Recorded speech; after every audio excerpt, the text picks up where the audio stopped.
Guys, it's Death87087 or Callum, as many of you know me. A lot of my friends have asked me how I do zombies and how I'm so good at zombies. I'm going to quickly show you a setup that I've done in the past. It only really works if you have a couple of guns on the standby. They don't have to be expensive guns, they're really cheap guns, but basically I can have a pack-a-punch gun by round 2 if you follow the setup rules I put forward, or you could have a good gun and juggernaut by approximately round 3. Now, a lot of you would have played, if a lot of you play Call of Duty like I do, you would have played Transit, and you would have realised it's the hardest, stupidest, fucking retardedest map that there ever will be. Now, with this little technique I've got, you'll need to have played Transit before getting this DLC, and you would have to have played this map a couple of times before getting and playing this DLC. Now what you're going to do is, I've got a pack-a-punch gun in this locker.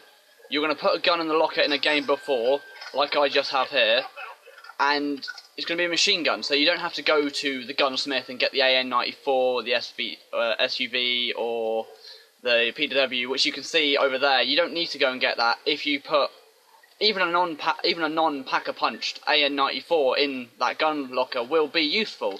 And I've now got a pack-a-punch gun, and it's only round 1. Obviously, as I said, you don't need a pack-a-punch gun this early on, so I've still got my pistol, but other things that you will need to consider is getting Leroy out as quickly as possible and getting Jug open quite quickly. A lot of new players to this map have also asked me, for example my brother, he's asked me before, how do you unlock or break these destructible parts? You need to use Leroy, and you can see just behind there's an alcohol bottle, like this. And basically he has to be facing away from the construction for you to go and run into him, like so. And you've got to do that with Jug, you've got to do that to unlock Pack-a-Punch, and you've got to do that to unlock basically a lot of the main areas in this map. Good areas for training, running, even the gunsmith you can unlock by doing this method. I'm going to kill a couple of zombies now and get myself some points ready to open up the bank. This is where you play Transit, basically. This is where Transit comes into this. You go up here, open up your main locker, and you go into not the first door, because that'll be locked, into the second door, into the bank. And you want to pull out as much money as you feel necessary. I'm going to pull out $6,000. And I'm going to run down into the tunnel and come out in the gunsmith, so I can grab the AN-94 on the way there. And mind you, it's still only round 1, so this is all doable if you are a constant zombies player. I've only ever completed Transit once, which gave me plenty of points to play with. And what you want to do here, let's get this zombie out of the way. If you want to go to the saloon and get yourself the next alcohol bottle, if it's in here, there we go, over there. Pick up the booze and find Leroy. I have put the chalk back just for now because I want to get Juggernaut as quickly as possible. So forget Leroy over here. Come on, big fella. Come on. Alright, then you want to make him looking away from the construction what you want to break. And again, give him the alcohol. And he should storm straight towards it quite happily and get it out of the way for you. As per shown. You need to put the power on. I always forget to do the power after saying that. Power is, again, really simple to get to, but a lot of people make the mistake. You can go through the candy shop, which is 750 points, or you can go up through the saloon, and that's also unlocking another key area, just in case you hurt Leroy, which is also 750 points. So I'm going to go up through this one, it doesn't really matter, really. If you do shoot Leroy and he goes back in there, you can get a key from this location just here. And then you can jump across the candy shop like so.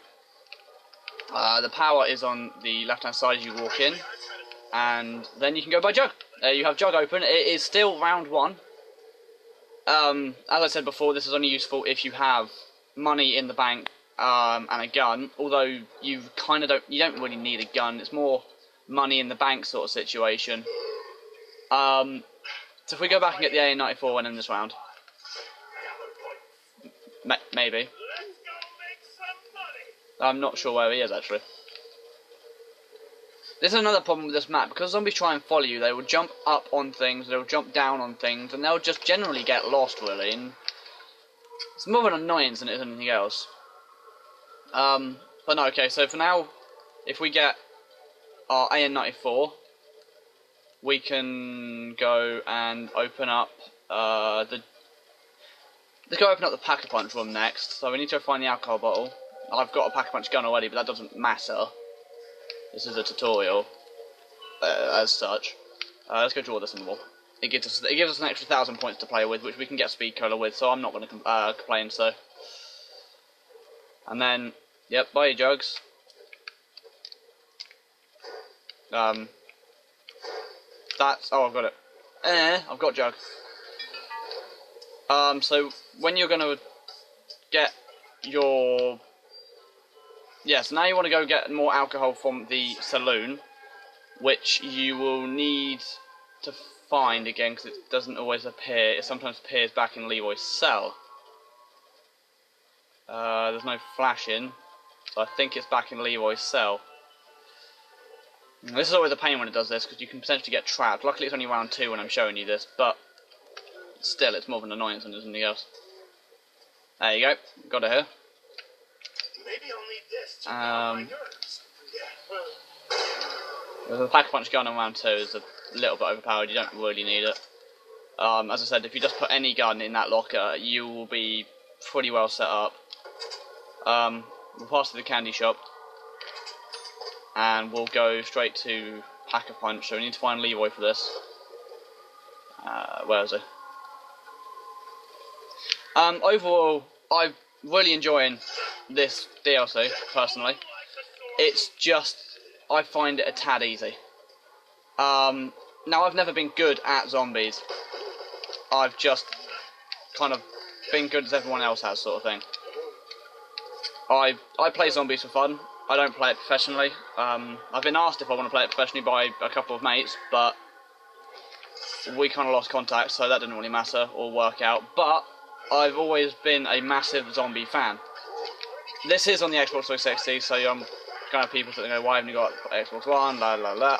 Because I can't afford it. That's just the case. I just can't afford it. I'm poor. Let's be fair. But no, going inside the Witch's Manor now. This is good because the AN-94 on Pack-a-Punch is a very, very good gun to have because it's a 5-bullet kill against the witch. Now, after you've gone through the Witch's Manor, you will have witches follow you into the maze, which will give you a free perk at the end. There you go, the witch is coming out.